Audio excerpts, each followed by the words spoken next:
All right, we're back here. The Baco Motorsports Power Hour is back. We are here at the Autoclub Famoso Raceway section of it. Now, great tragedy befell the. Wish we could see Griff over there. Griff is over there griping about stuff. This was one that like everyone had to kind of hold their collective breath on when the news came out that the tower burned, and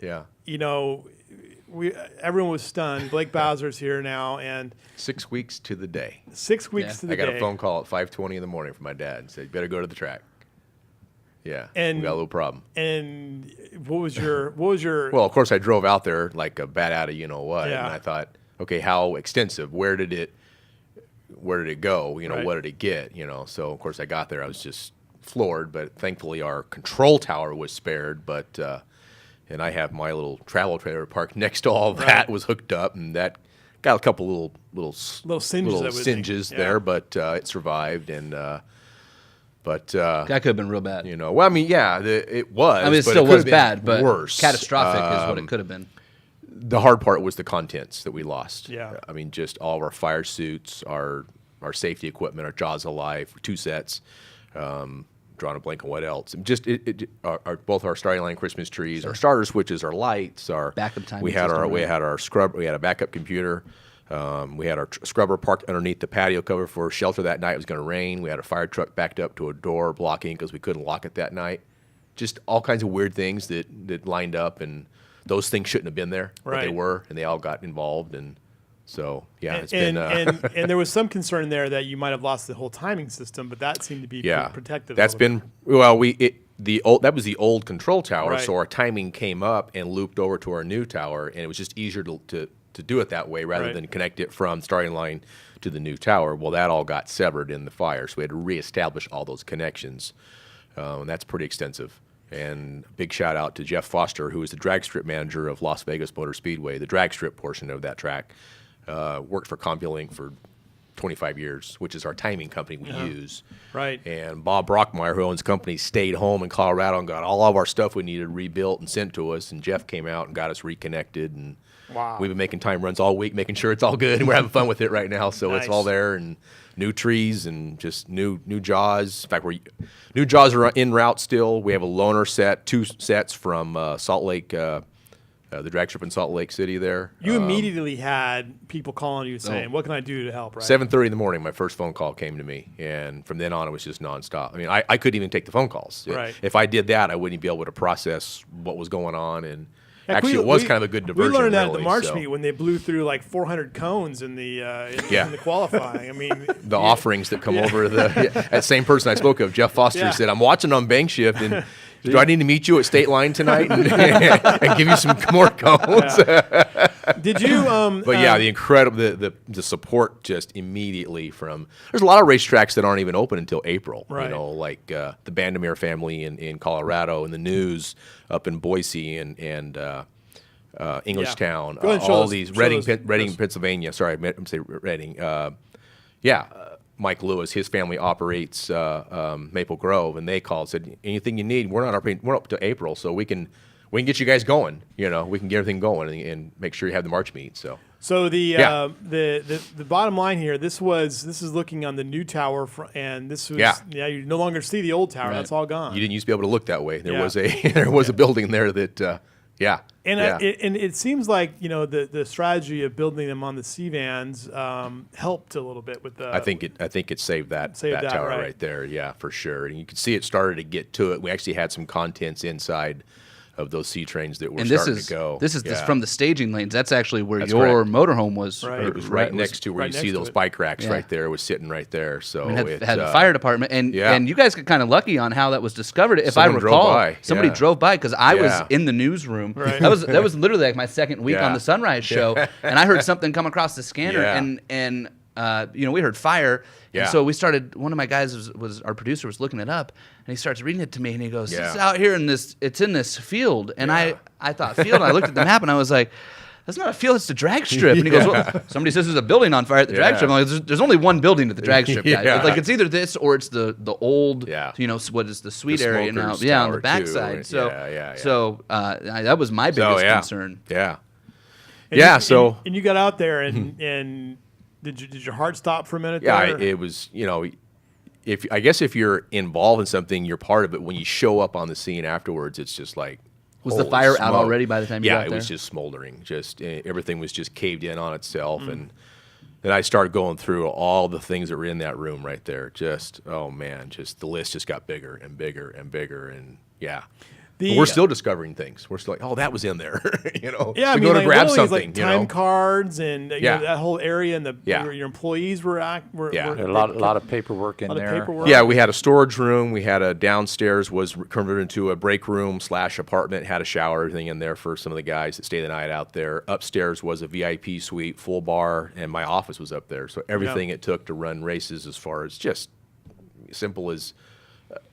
Paper clips and rubber bands and your bank zipper bags for the gals to go to the gates with, and ticketing, and just are you recreating that, or are you going to go with the whole at some point? At some point, yeah. We launched Friends of Famoso campaign. Right. So many people were calling saying we want to help. Right. We want to come out and do something. We just can't have everyone come out and grab a shovel, and those days are gone of big work parties. So I finally thought, okay, I know I can do. You can give us $100.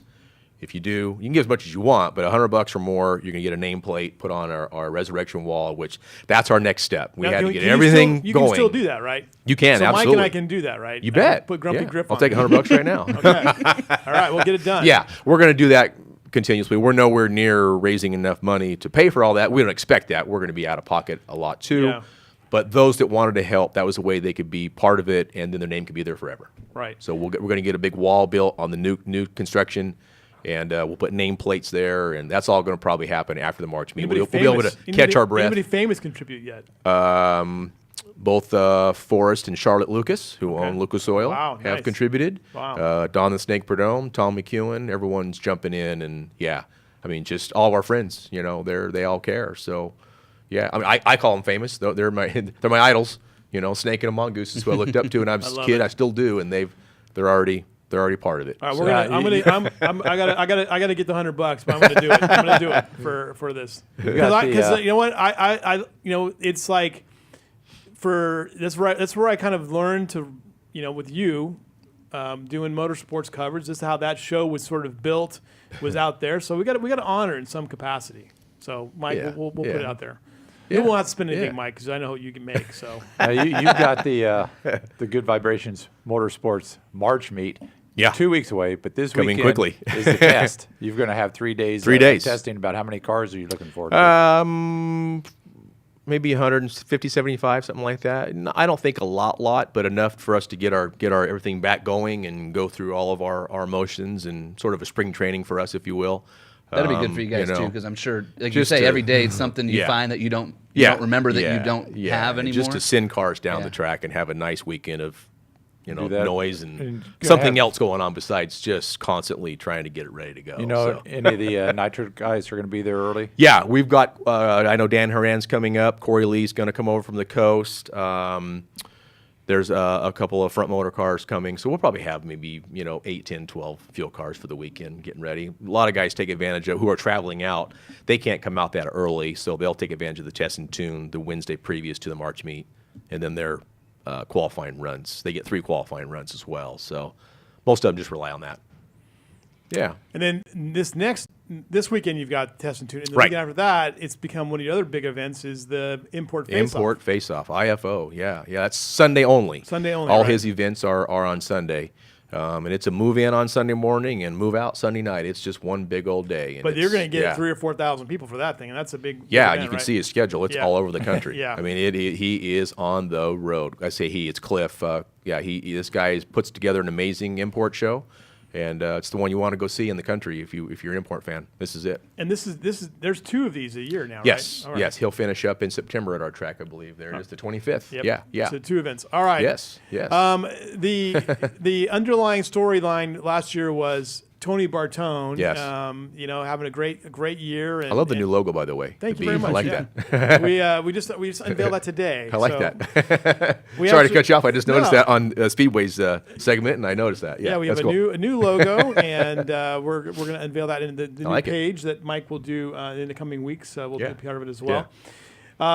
But Tony Bartone got beat at the end of the year, and is he still the prohibitive favorite, you think, coming into this thing? I would say so, although he's not, leaps and bounds ahead of everybody. I think everyone's kind of figured out some stuff that he knew they didn't. He's probably not 2 tenths ahead of everybody anymore. Right. I think he's still the favorite, but there's some guys that are real close to him, so it should make for a great show. It's going to be a tighter show this year because we're doing an 8-car field this year for Front Motor Top Fuel. Oh, really? Okay. We usually are 16, but we're just seeing less cars come, so it's just so we're going to have maybe 12 or 14 for making an 8-car show. They're going to be shooting it out there on Saturday. And what about first round of that won't be until that'll be on Sunday. So I think that's a smart move competitively because now qualifying means something. Right. It does. That's what we're seeing. We're seing a lot of guys that could. And I'd never force anybody to go do a qualifying run. If you're in, you're safe. Fine. I'm not going to make you go make a run. But we're seeing guys that didn't have to because they knew they were in regardless. 14 cars show up for a 16-car show, and you're in. So, now they're going to have to get out there and push a little bit. I'm wondering in funny cars, is Ryan the only guy that still has the Pro Mod looking thing, or did anybody go? I heard Dan Horan got one. Now NHRA stepped in this winter and made them change that body, so it looks a little more nostalgic. Right. The price is still there. Those things are $40,000. So just for the bodies. Just the body, yeah. So much for affordable fuel. I was going to say that's the thing that worries me about nostalgia drag racing. Yeah. I think probably worries everybody was it grew so quick because it was a way to go back to the past. It was affordable, and now it costs you maybe more to run the Heritage Series than it would to go run an alcohol funny car on the tour. So. I mean, they're pretty close. Even. There are more races for alcohol funny cars than there is for nostalgia cars. So, but on a week to week, if your weekend costs are probably pretty similar. Yeah, what are the plans for the March meet? Who's gonna be the Grand Marshal? What do we know so far? We actually we stopped doing a Grand Marshal a couple years ago just because we really most of them are already there. Yeah, they just show up. I mean, it's so fun to see these guys that just want to be there. Right. Again, we say it all the time on this show, but Ron Capps and Jack Beckman and in fact, Gary Densham, we saw his unfortunate situation last week in Pomona. And the first thing out of his mouth he said was, "We'll just go play with Steven's car. We'll play with my kid's car." So I hope that still holds true. In fact, Gary called me a day ago, and I got to call him back and find out if that's still the case. Yeah. He may need a little help getting in, but I'm sure he'll be okay. He's going to rebound. And you talk about the support that we just experienced this winter. He'll get the same thing from a lot of racers. In fact, John Force was already going to say I've already heard that John Force has made a phone call. He'll give him a chassis, and I'm sure we'll see Gary here. Probably, I'll bet we'll see him in Las Vegas in April. Yeah. I bet we will. Will we see John Force again? That was a highlight. That's sort of the unknown. Yeah. That's the great thing about it. Yeah. Anything else that's going to be new this year? Well, we're obviously not new, but we're adding to the fuel altered category. I've seen more of those guys coming.